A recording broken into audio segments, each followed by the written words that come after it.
انسانی زندگی کی سب سے بڑی حقیقت جو اس کے پیدا ہونے کے ساتھ یقینی طور پر وابستہ ہو جاتی ہے، بلکہ صرف انسان نہیں، دنیا کی ہر جاندار بے جان شے کے ساتھ یہ وابستہ ہے۔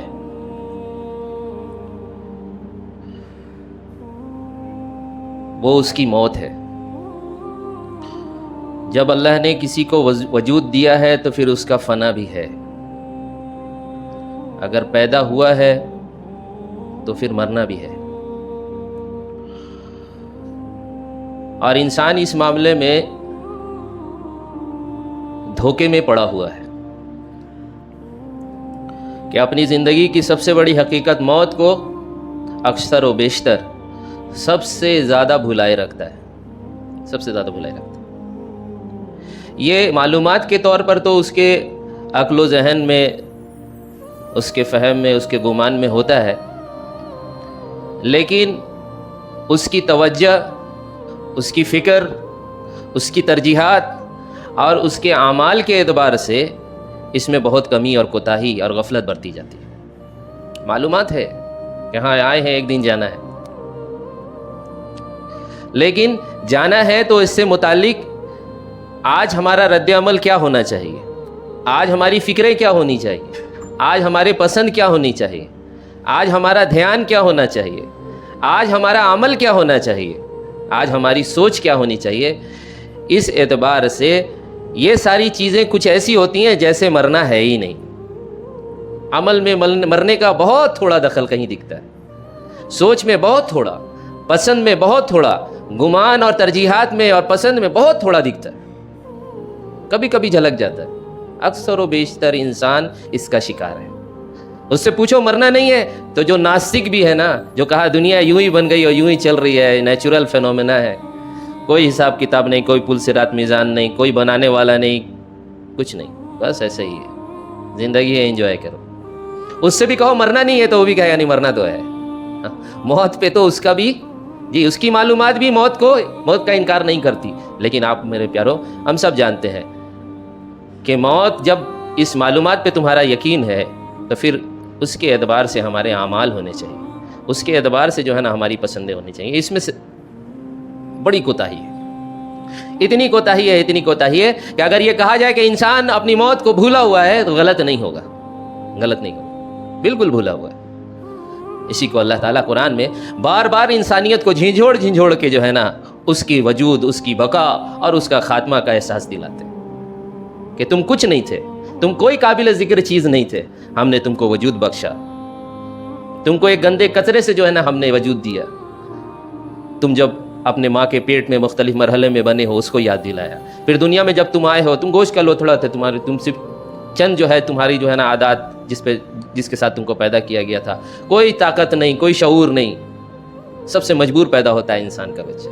اللہ یاد دلاتے ہیں، ہم مثال دے کے پھر بتاتے ہیں کہ دیکھتے ہو تم زمین کے مردار ہوتی ہے، پھر اللہ اس پہ مہ برساتا ہے اور پھر زمین لہلہانے لگتی ہے۔ ایسے ہی تم کو بھی اللہ تعالیٰ، تم کچھ نہیں تھے، تم کو بنایا اللہ نے، پھر تم کو دھیرے دھیرے جو ہے نا جس طریقے سے زمین میں جب بارش ہوتی ہے تو اس میں سے سبزہ اگتا ہے، سبزہ اگنے کی ترتیب کو بتایا کہ پہلے جو ہے سوئی کے جیسا جو ہے نا نوک نکالتی ہے، دانہ ٹوٹتا ہے اور دانے میں سے جو ہے نا سوئی کے جیسا وہ پودا نکلتا ہے، بہت ننھا سا، بہت بے حیثیت، بہت بے جان، لیکن دھیرے دھیرے اللہ تعالیٰ اس کی حفاظت کرتے ہیں، نشوونما کرتے ہیں، پھر اس کو لہلہاتا ہوا ایک درخت بناتے ہیں، ایک پودا بناتے ہیں، پھر اس میں پھل اور پھول آتا ہے، پھر وہ جو ہے نا لوگوں کو جو ہے نا لبھانے لگتا ہے، پھر اللہ تعالیٰ اس کو فنا کر دیتے ہیں، اس کے اوپر اپنا حکم کو جو ہے نا نافذ کرتے ہیں اور اس کو پھر ایسا کر دیتے ہیں جیسے وہ کبھی کچھ تھا ہی نہیں، ہواؤں میں اڑتا ہے، وہ خاک بن جاتا ہے، وہ بھوسا بن جاتا ہے۔ میرے پیاروں، ہم سب کی بھی حیثیت ایسی ہی ہے، ہم کچھ نہیں تھے، ہم کو کوئی نہیں، ہمارا کوئی وجود نہیں تھا، کوئی پہچان نہیں تھی، کوئی شخصیت نہیں تھا، اللہ نے سب کچھ دھیرے دھیرے ہم کو دنیا میں بھیج کے سب کچھ دیا۔ پھر ایک وقت آئے گا کہ اللہ تعالیٰ سب کچھ ہم سے چھین لے گا، سب کچھ اللہ تعالیٰ واپس وڈرا کر لے گا، ہم ایسے ہو جائیں گے جیسے کبھی نہیں تھے، واپس قبروں میں چلے جائیں گے، کوئی اختیار نہیں، کوئی وجود نہیں، سب کچھ ختم ہو گیا۔ میرے پیاروں، غور کرنے کے لیے ہے کہ پھر ہم کو اللہ تعالیٰ نے یہ وجود کیوں دیا تھا؟ اترانے کے لیے وجود اس لیے دیا تھا کہ اپنی بقا کی فکر کریں، سروائیول کی فکر ہو، سب کچھ ہماری پوری محنت، پورے جد و جہد، ساری فکر اور ساری کوشش کا دار و مدار اس پہ ہو کہ کیسے ہم سروائیو کر جائیں۔ اگر سروائیول کی لڑائی لڑ رہے ہیں تو یہ ایسا ہی ہے کہ ہم ہارا ہوا ریس دوڑ رہے ہیں، اس ریس میں ہم دوڑ رہے ہیں جس کا نتیجہ ہم کو پتہ ہے کہ ہارنا ہی ہے، تو ایسا ریس تو دوڑنا ہی بیوقوفی کا سبب ہے۔ میرے پیارو، انسانیت کو اللہ بار بار یاد دلا ہے، کل نفس ذائقۃ الموت، ہر نفس کو موت کا مزہ چکھنا ہے۔ وَإِنَّمَا الْتَوَفَّوْنَ أُجُورَكُمْ يَوْمَ الْقِيَامَةِ،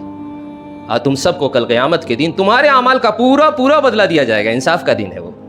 جو کچھ تم کیے ہو سب کچھ اللہ گنوا دے گا۔ تمہارے اعمال کی کتاب کو تمہارے گردن میں جو ہے نا توق بنا کے ڈال دے گا، کہیں گے اللہ تعالیٰ کو پڑھ لو آج اپنی کتاب، اور تم آج خود اپنا فیصلہ خود کرو۔ لوگ پڑھیں گے اور کہیں گے ہائے شامت، یہ کیسی کتاب ہے کہ اس میں نہ چھوٹی سے چھوٹی کوئی شے چھوٹی ہے، نہ کوئی بڑی سے بڑی، سب کچھ لکھا ہوا ہے، سب کچھ لکھا ہوا ہے، اچھا بھی لکھا ہوا ہے، برا بھی لکھا ہوا ہے، وہ عمل جو ہاتھ سے کیا وہ بھی لکھا ہوا ہے، وہ پیر سے کیا وہ بھی لکھا ہوا ہے، جو اجتماعی طور پہ کیا وہ بھی لکھا ہوا ہے، جو اکیلے میں رات کے اندھیرے میں کیا وہ بھی لکھا ہوا ہے، وہ عمل جس کا ارادہ میں نے کر لیا تھا، ٹھان لیا تھا، دل میں میرے تھا، اللہ نے اس کو بھی لکھا ہے، میرے دل کے جذبات کو بھی لکھا، عمل بھی لکھا، عمل کے پیچھے کی نیت کو بھی لکھا ہے، سب لکھا ہوا ہے، سب نوٹ کیا جا رہا ہے۔ آنکھوں کی سرگوشیاں بھی جو ہے نا نوٹ کی جا رہی ہیں۔ میرے پیاروں، ہم سب کے اوپر جو ہے نا اللہ تعالیٰ کی یہ پولیس، اللہ کا یہ نگہبان ہر وقت مسلط ہے، ہر وقت مسلط ہے۔ یہ کرام کاتبین لکھ رہے ہیں، اور کل یہ کچا چٹھا ہمارے سامنے دے دیا جائے گا، پھر انکار کی کوئی گنجائش نہیں ہوگی۔ انسان اقرار کرے گا، کہے گا میں ہائے بدبختی، ہائے بدبختی، ہم اس حساب کے دن کو، ہم جو ہے اس حساب کتاب کو بھلائے رکھے، فلاں کی دوستی نے مجھے گمراہ کیا، فلاں جو ہے نا کہ کاش نے ہم اس کو اپنا دوست نہ بنائے ہوتے، فلاں کی سرداری نے جو ہے نا مجھے عاجز کیے رکھا کہ ان کی صبح شام کی سازشوں کی وجہ سے ہم گمراہ ہوئے۔ شیطان کی طرف اشارہ کرے گا کہ حق بات پہنچنے کے بعد اس نے جو ہے نا مجھے پھسلایا تھا، اس نے جھوٹے وعدے کیے، اس نے جو ہے نا ہم سے ہمارے دلوں میں وسوسے ڈالے، ہاں، اور پھر ہم کو گمراہ کیا، ماحول کو کوسے گا، لیکن میرے پیاروں کچھ بھی کام نہیں آئے گا۔ اور اس دن کامیابی اور ناکامیابی یعنی حساب کتاب یہ جو ہو رہا ہے کہ پورا حساب دیا جائے گا۔ فَمَن زُحْزِحَ عَنِ النَّارِ وَأُدْخِلَ الْجَنَّةَ فَقَدْ فَازَ، کہ اس دن جو جہنم سے بچا لیا گیا اور جنت میں داخل کر دیا گیا، پوری کامیابی اس نے حاصل کر لی، فقط فاز۔ پوری کامیابی یہ ہے کہ جہنم سے بچ کے جنت میں داخل کر دیا جائے۔ دنیا والے دنیا میں اترا رہے ہیں کہ آج ہم نے یہ ملک فتح کر لیا، ہم نے یہ شہر فتح کر لیا، اور ہم اس کمپنی کے مالک بن گئے، اور میرا بزنس اس وقت اس پوزیشن پہ پہنچ گیا، اور اتنے لوگ ہمارے ساتھ ہیں، اور میرے پیچھے ہٹو بچوں کا شور ہے۔ لوگ آج کل جو ہے ہمارے پاس اپنی ضرورتیں لے کے آتے ہیں، لوگ سلام کے لیے میرے سامنے عاجز بن کے ذہن ہر وقت میرے سامنے سب بنائے کھڑے رہتے ہیں، لوگ اس پہ ہیں، میرے اتنے سبسکرائبر ہیں، میرے اتنے فالوورس ہیں، اللہ اکبر اللہ اکبر، سب دھوکہ ہے، سب دھوکہ ہے، کچھ نہیں ہے یہ، ان میں سے کوئی چیز کامیابی اور ناکامیابی کی دار و مدار نہیں ہے۔ میرے پیاروں، کامیاب تو وہ ہے جو جہنم سے بچایا گیا، کامیاب وہ ہے جو جنت میں داخل کر دیا گیا، یہ ہے پوری کامیابی۔ فقط فاز وما الحیات الدنیا الا متاع الغرور، کہ دنیا تو ہے ہی دھوکے کا سامان، جو اس چکر میں پڑا، جو ہے نا اس دنیا کے نفع اور نقصان کو ترجیح دیا، اور جس کے سامنے سے آخرت کا حساب کتاب، اللہ کے سامنے حاضری اور اللہ کے مہمان خانہ اور اللہ کا جیل خانہ کا استحضار اگر اس کا ہلکا ہوا، دھندلا ہوا، بھولا اس کو، تو پھر دنیا اس کے لیے، دنیا تو ہے ہی دھوکے کا سامان۔ دنیا اس اپنے میں اس کو ایسے الجھائے گی موت تک اس کو ہوش نہیں آئے گا۔ اور الجھا کے دنیا کی یہ صفت رہی ہے کہ دنیا اپنے چاہنے والوں کو موقع پہ دھوکہ دے دیتی ہے، دنیا بہت جلد روٹ جاتی ہے، ایسی روٹتی ہے پھر بھی منانے سے بھی نہیں آتی۔ ہاں میرے پیاروں، اللہ تعالیٰ ہم سب کو سمجھ عطا فرمائے، ہم دنیا کے لیے نہیں بنے ہیں، ہم آخرت کے مسافر ہیں، اور آخرت کا جو ہے نا کامیابی کا دار و مدار وہ مکمل دین پہ ہے۔ اب مسئلہ یہ ہے کہ انسان ایک تو اس جہالت میں پڑا ہوا ہے، بھولے ہی رہے کہ دنیا میں ہم آئے کیوں، کچھ پتہ نہیں، بے مقصد ساری دنیا کو بٹورنے کے چکر میں لگا ہوا ہے، ساری دنیا کے نقصان سے بچنے کی کوشش میں حیران پریشان اور اسی میں الجھا ہوا، اسی میں تھکا ہوا ہے۔ دنیا کی ہی بڑائی، دنیا کی ہی جو ہے ذلت، دنیا کی ہی رسوائی سے بس یہ فکر مند ہوتا ہے، ساری فکریں، ساری توجہ بس انہی چیزوں کے لیے۔ ایک تو یہ جہالت ہے کہ بھولا ہوا ہے اپنے مالک کو بھی، بھولا ہوا اپنے آغاز کو، بھولا ہوا اپنے انجام کو، کچھ پتہ نہیں اسے،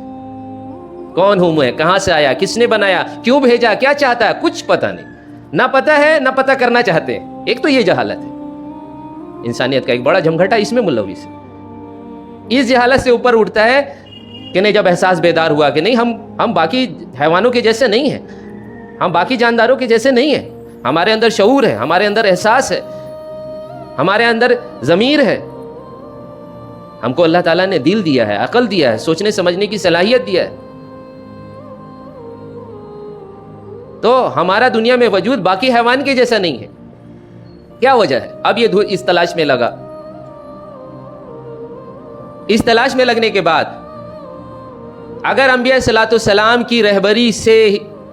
فائدہ نہیں اٹھایا، اس روشنی میں اپنے سوال کا جواب نہیں ڈھونڈا اور اپنی عقل کے پیچھے دوڑا اور ماحول کے پیچھے گیا اور لوگوں کی رائے کی جاننے کی کوشش کی اور دیکھا کہ اکثریت کی کیا رائے تھی اور ہم سے پیچھے جو لوگ آئے ان کا کیا حال کیا بنا،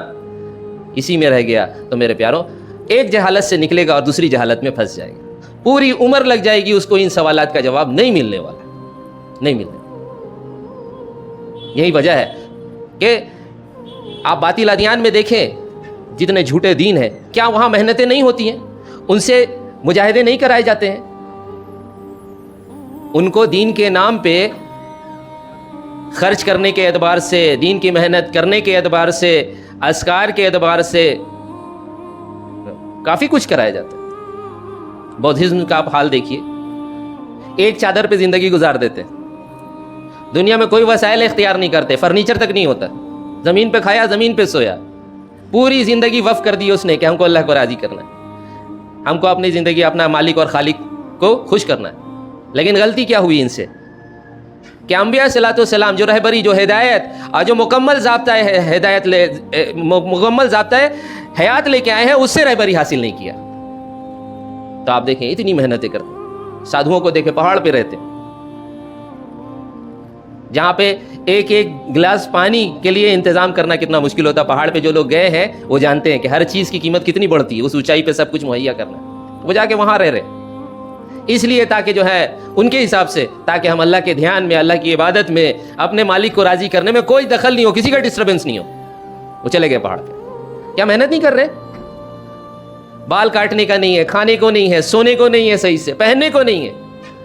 اور اس پہ وہ فخر کرتے ہیں کہ یہ سب کچھ جتنا محنت کر رہے ہیں کس کے لیے کر رہے ہیں؟ تو اپنے خالق اور مالک کے لیے کر رہے ہیں. کچھ لیکن محنت وہ ساری کر رہے ہیں جو اللہ کے یہاں قابل قبول نہیں. کیا ہوا؟ ساری محنت کرنے کے بعد بھی جہالت کا شکار، ساری محنت کرنے کے بعد بھی بددین، ساری محنت کرنے کے بعد بھی جہنم کا مستحق. یہی وجہ تھا کہ پیارے نبی صلی اللہ علیہ وسلم کے سامنے سے جب راہب کا جنازہ گزرا، کہ راہب یہ نصارہ میں جو ہوتے ہیں جو اپنی دنیا کی زندگی کو وقف کر دیتے ہیں اللہ کے لیے، نہ شادی کریں گے، نہ کوئی کاروبار کریں گے، نہ گھر بنائیں گے، ہم صرف دین کی خدمت کریں. ان راہبوں کا جب راہب میں سے کسی ایک کا جنازہ پیارے نبی صلی اللہ علیہ وسلم کے سامنے سے گزرا، پیارے نبی صلی اللہ علیہ وسلم کے آنکھ سے آنسو جاری ہو گئے. یہ واقعہ حضرت عمر رضی اللہ تعالیٰ عنہ کے بارے میں بھی آتا ہے کہ رونے لگے. پوچھا امیر المومنین کیا ہوا؟ تو فرمایا کہ اتنا محنت کیا پھر بھی جہنم میں جائے گا. اللہ اکبر. سورہ کہف میں ہے کہ کچھ لوگ کل قیامت میں لائے جائیں گے کہ سخت تھکے ماندھے، ان کے چہروں کے آثار سے ان کی محنت کا جو ہے نا مشقت ظاہر ہوگا، اتنی محنت کی دنیا میں، لیکن پھر بھی اٹھا کے اوندھ میں جہنم میں ڈالے جائیں گے. یہ اس جہالت کا شکار. یہ تو احساس بیدار ہوا کہ نہیں، اپنے مالک کو راضی کرنا ہے، پہچاننا ہے، اس کو خوش کرنا ہے، یہ میرے وجود کا مقصد ہے. لیکن اس کے لیے جو ضابطہ، جو طریقہ، جو ہدایت تھی، اس کی طرف رہبری اختیار نہیں.